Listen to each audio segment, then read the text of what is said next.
As a church, especially for those of you who haven't been here, or rather new, we've been going through a season of change, right? A season where we feel like God is reorienting our vision as a church, reorienting our values as a church, and so we've been immersing ourselves into what it means to live fully alive.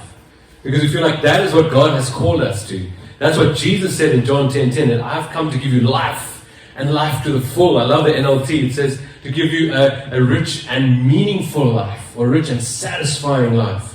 But yet this life seems to elude so many of us, and we've come to the conclusion as a church that that's because of our own brokenness. Right? So we've been saying in the last few weeks that God is taking us on our journey from brokenness towards being whole. And what does that look like in each of our lives? Because it look different based on who you are, the journey you've been through, the environment you grew up in, and all kinds of reasons. And so we feel like the journey from brokenness to wholeness is a journey from being a consumer to being a giver. Right? So that's been the premise of this series. And so our first value we looked at 2 Sundays ago was loving Jesus with deep devotion and joy. The second one was last week, loving people with compassion and generosity. And today we're looking at a value that at first glance you might not think that this really has to do with the church. But in fact I believe that it has everything to do with the church. And the value is to love culture with humility and integrity. Now culture is a fascinating thing, right? Because we all come from different culture. There's an Afrikaans culture, an English culture, a Zulu culture, whatever that is. I come from very specific kind of Indian culture, from where I come from in India. But those are the cultures that we kind of are raised up in. And so there's certain ways that we look at life, there's certain ways that we behave in based on the culture. In fact, I think based on that culture, there's this certain ways of how we look at the church as well. But you know what I love about kids? Is that they don't seem to care much about culture, right? What I love about kids is they just seem to just live and be who they are. It's actually as you get older that you feel like you have to conform to certain ways of behaving. And what's acceptable in one culture is not really acceptable in another culture. You know, I mean, in the sort of Western thinking, I mean, there's certain things that you shouldn't be doing around one another, right? You shouldn't be farting, or you shouldn't be burping. In fact, when you burp, it's like, excuse me or whatever. And I was thinking about this the other day. If God has given us bodily functions, right, why do we feel like we need to excuse ourselves during those moments? I was hearing this thing the other day about this guy who was sending a voice note, but he was doing it on the toilet, as he was sitting on the toilet. But yet he was completely unapologetic about it. He's saying, I'm sorry for sending you this voice note while I'm on the toilet, but I had these thoughts. And I was about to send a voice note the other day on the toilet, but then I realized that this person will probably know that I'm on the toilet because it'll be echoing, right? And they might hear other things, and so there's just some things that are unacceptable to us because we feel like, oh man, this is just, and if you burp, you tend to like go, excuse me. But in the Middle Eastern culture, if you go to someone's house, and they prepared a massive feast for you, and you sit there and you eat, and if you just remain silent at the end of the meal, it's so offensive to them. Because a sign of you appreciating and enjoying the meal is that you give this almighty belch, right? This massive, massive burp. And so they're satisfied with what you made for them, And I love the fact that for kids there's no inhibition. I mean, the other day after dinner, Mila sneezed and farted at the same time. And she thought it was the funniest thing, and we just laughed. We just spent the next few minutes laughing. But for us adults, somehow, like we've created this thing where there's certain things that are acceptable and certain things that are not. But that's how all of us behave. And so what a culture is actually a way of behaving based on what you value. Right? And so if you value something, you behave in a certain way. And I think God has called us as His people to engage with the culture that we live in such a way that brings life to it, that redeems some aspects of the culture that is broken, and that celebrates other aspects of the culture that is good, right? And so even as a church, I mean, one of the things we're grateful for is that we live in, or rather we commune in a very diverse culture. right? In our church, we've noticed that that's something that God has assembled, and it's been something that we've wanted, but there's nothing really been strategic that we've implemented, besides singing bilingual songs. But other than that, there's nothing strategic we've implemented, but somehow it seems like God has been bringing together people of diverse cultures, whether it's your race, your socioeconomic background, and various other things. And so as we dive into this, as we look at this text this morning, I hope that you'll see that as the Apostle Paul goes and visits Athens, as he visits the city of Athens in Greece, he actually notices something about the culture. But also I want you to notice how he approaches the culture with so much humility and so much integrity. And so please turn with me to Acts 17. It's quite a well-known one if you are someone who's read the Bible quite a bit. This is Paul's famous sort of interaction in Mars Hill in Athens in Greece, and we're going to start with verse 16, right? Acts 17:16. So while Paul was waiting for them, his companions in Athens, he was deeply troubled by all the idols he saw everywhere in the city. Now let's just pause there for a moment. I wonder if we look at the culture around us, whether it's a culture we've grown up in, or just the general culture that we live in. Is there anything about our culture that troubles you? Is there anything about our culture where you look at it and you go, man, this is just not right, because this is just not good for human beings? And in a moment we'll see that despite the fact that you come from a Zulu, Afrikaans, Indian, Malawian culture, there is a transcendent culture that transcends everything that somehow we've all bought into. But I'll hold that thought for a moment. But Paul sees all the idols and he's so troubled. He's so deeply disturbed by this. So we live in a complex of 41 units, and we've lived there for about 2.5 years. And it's been quite a strange experience for us in that complex, because even though there's 41 units and 41 families, so that's roughly about 120 people there at least, if not more. But yet everyone only communicates via WhatsApp.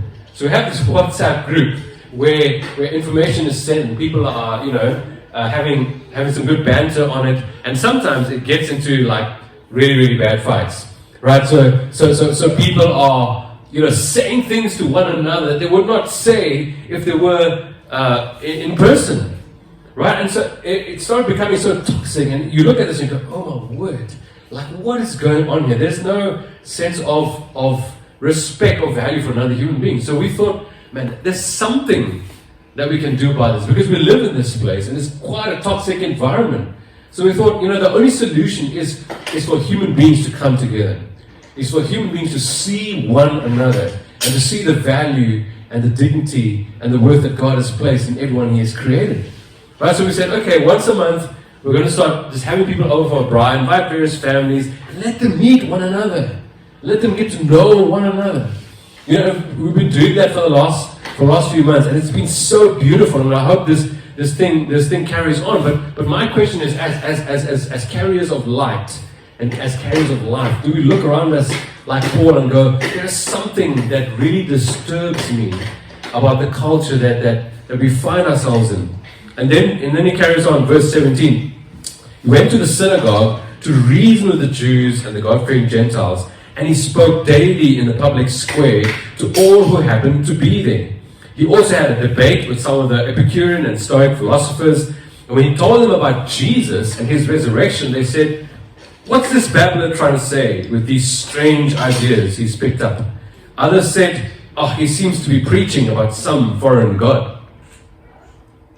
So what's really fascinating is that he goes to what is known as the public square, right? So these days you don't have public squares anymore, because in those days the public square was where everyone gathers to meet, people gather to buy and sell goods, people gather for judicial kind of hearings, for all kinds of things. So it was where you hang out, right? The city center, the public center. But these days, it seems like most of us don't really live in the city center anymore, because we spread out into the suburbs, right? The city center is not a place where you go to anymore, especially if there's an explosion in the city center and the road splits into two, right? But just watching some of those images was horrific, and in fact there's already been one fatality. Someone has already passed away from that, so it's sad. But generally we don't hang out in the public or in the city center anymore. But however, in the 21st century, there is a public square.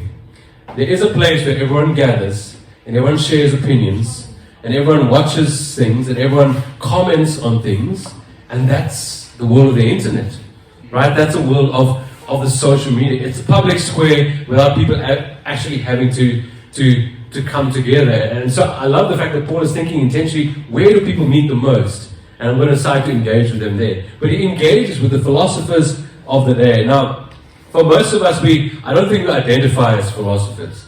Right? A philosopher is someone who sits in a room and he reads all day and he thinks and he pontificates about the meaning of life and existence and nature.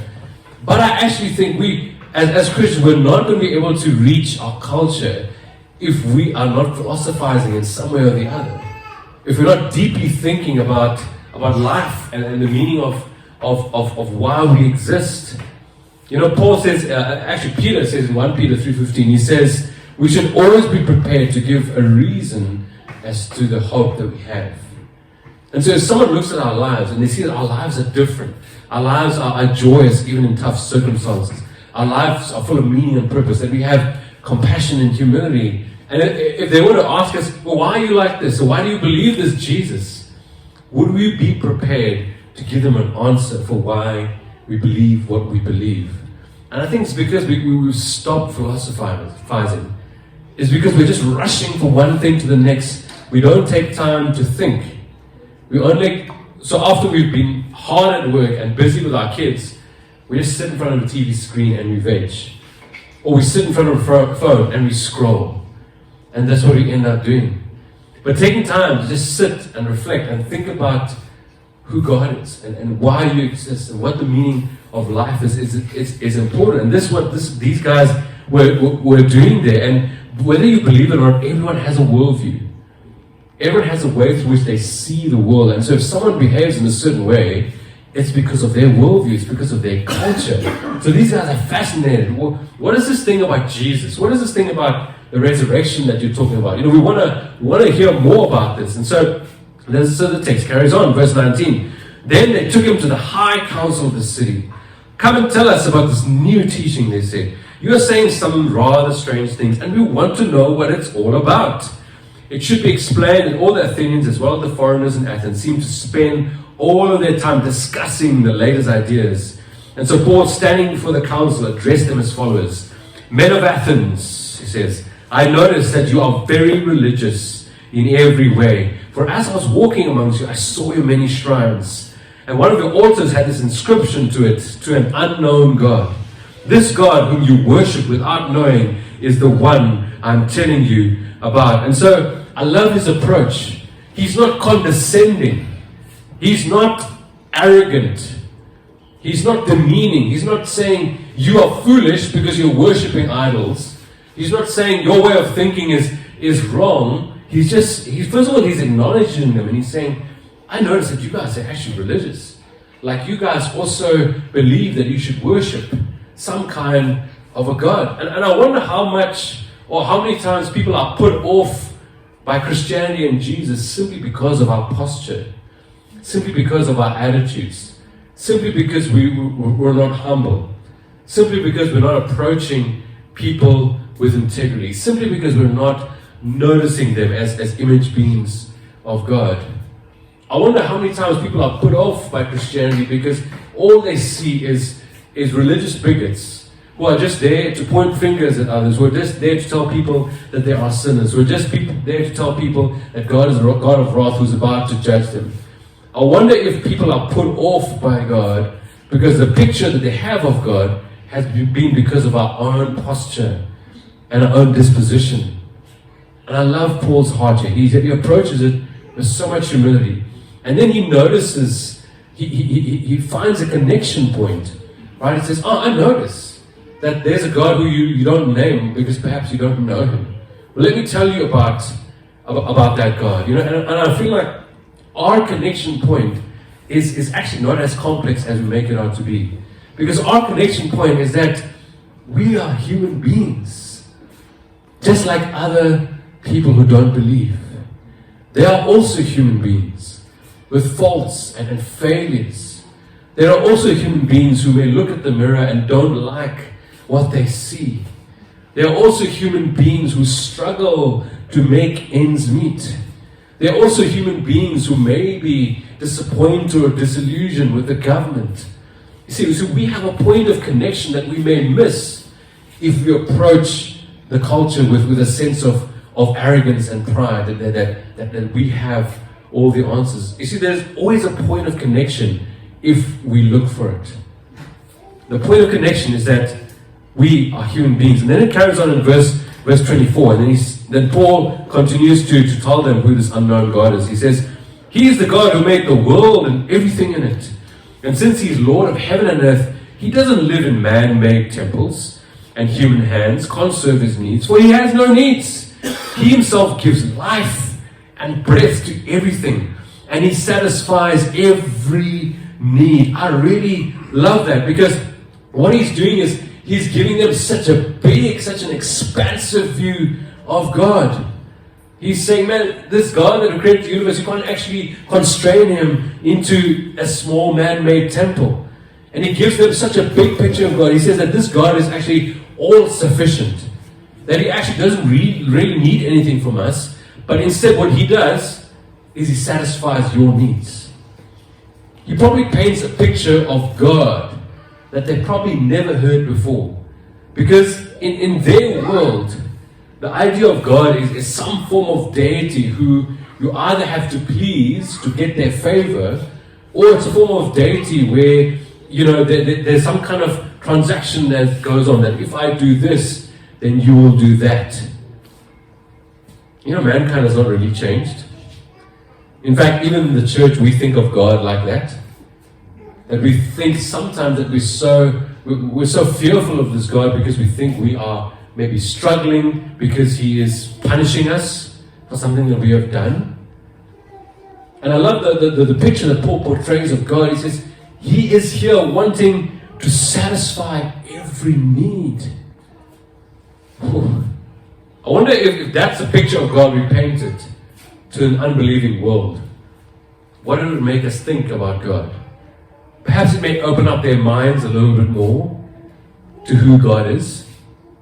I find this really, really fascinating. And for a long time in my own life, I feel like my Christian walk has really been crippled, because for a long time in my life, I predominantly saw God as a judge, as someone who was waiting to punish me for my sins. And I completely forgotten about the fact that He already punished His own Son on my behalf. And so I live with this constant oscillation of, when I'm doing well, I'm so happy with myself, and when I'm doing badly, I think God is out to punish me. And therefore I wasn't able to live fully alive. I wasn't able to enjoy God. I wasn't able to enjoy His love for me. I wasn't able to see Him as someone who satisfies my needs. You know what's interesting? We'll carry on reading in a moment, but there's nowhere in this text that Paul even talks about the cross and the forgiveness of sins. And have you ever wondered why? You know why? And I venture to guess. It's only the Jewish people who have an idea of the concept of sin and the fact that sins needs to be forgiven. Because the Epicureans and the Stoics, the philosophers over there, their worldview was, how do we enjoy this life? How do we live a better life? How do we get the best out of life? And so Paul addresses them where they are at. In my own journey, I've begun to sort of make a mind shift in my mind that God is actually a loving Father. He's a loving Father who cares for the needs of His sons and His daughters. And He loves for us to come running to Him as little kids run to their daddies, no matter what you've done. Because He's like the father, the prodigal son, who is there waiting with open arms to welcome you when you run back. I've also realized that God is a magnificent artist, that He's a creator who creates so many different varieties of birds and animals and trees, and He creates human beings who are so different. I mean, There are about 8 billion people in the world, and does not this fascinate you that no one looks the same? I mean, even identical twins, if you spend a long time with them, you can somehow start to notice the small differences. There is no one the same of the 8 billion people that exist in the world. God is so magnificent, and Paul is trying to show this to them. He's saying, he's giving them a big, expansive view of who God is. And then he carries on in verse 26. He says, from one man he created all the nations throughout the whole world. And he decided beforehand they should rise and fall, and he determined their boundaries. And his purpose for the nations was to seek after God and perhaps feel their way towards him and find him, though he is not far from any one of us. For in him we live and move and exist.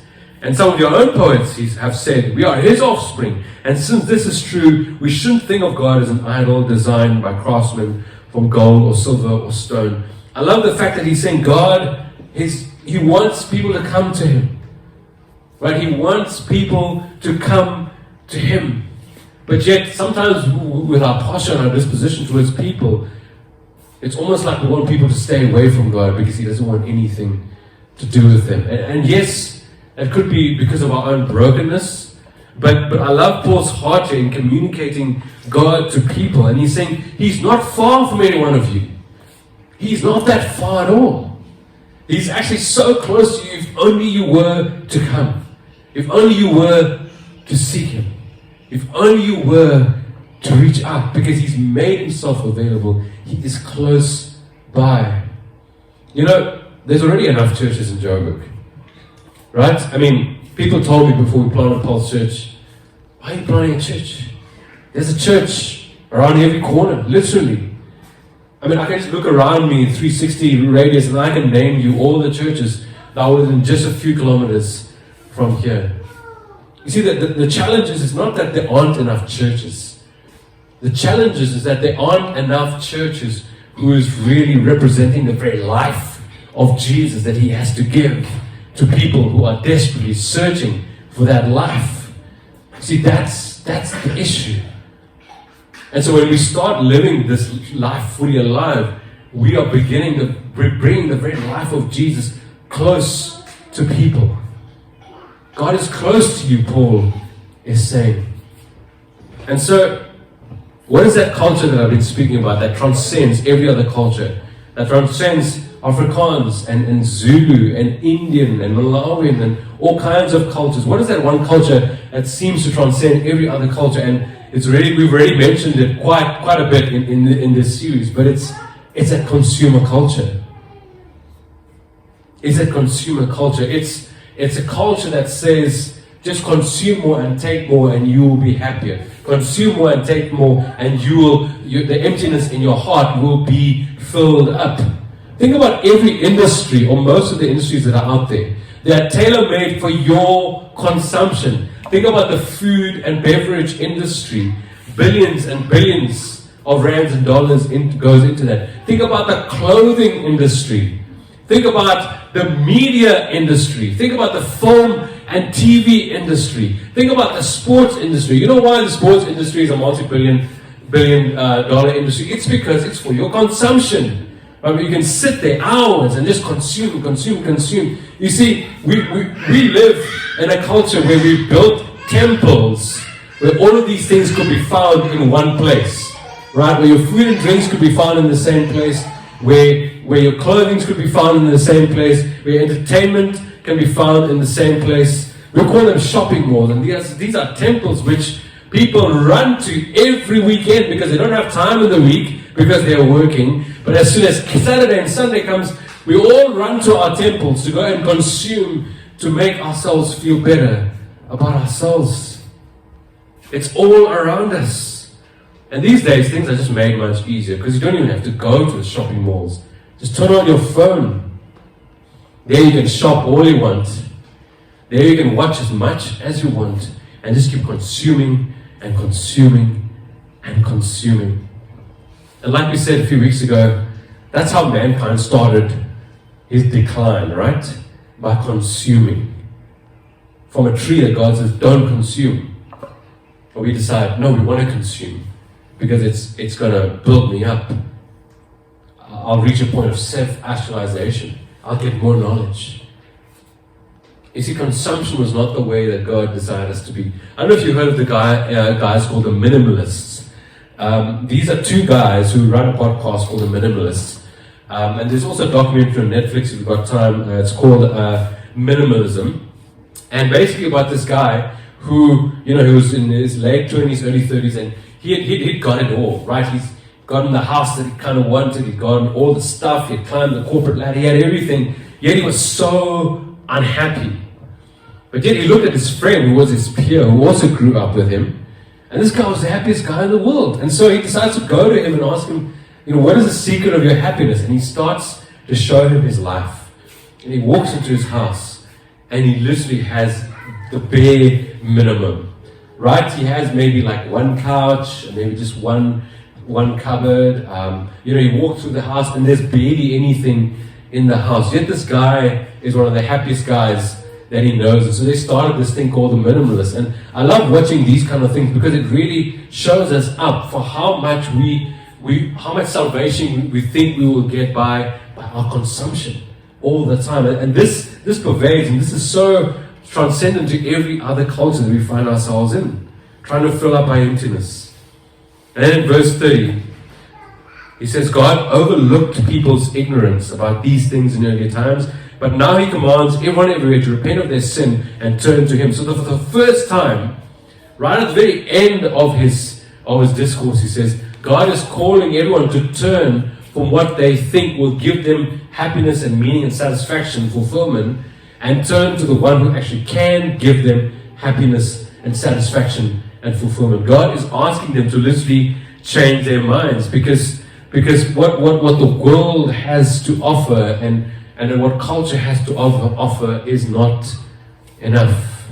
In fact, it just perpetuates our sense of emptiness, our sense of loss, our sense of emptiness in this world. Because everyone has that pipe dream. Everyone has that pipe dream. I want a better life, a better standard of living, so that I feel like I've arrived. So that I feel like I'm happier. So I feel like I've accomplished something.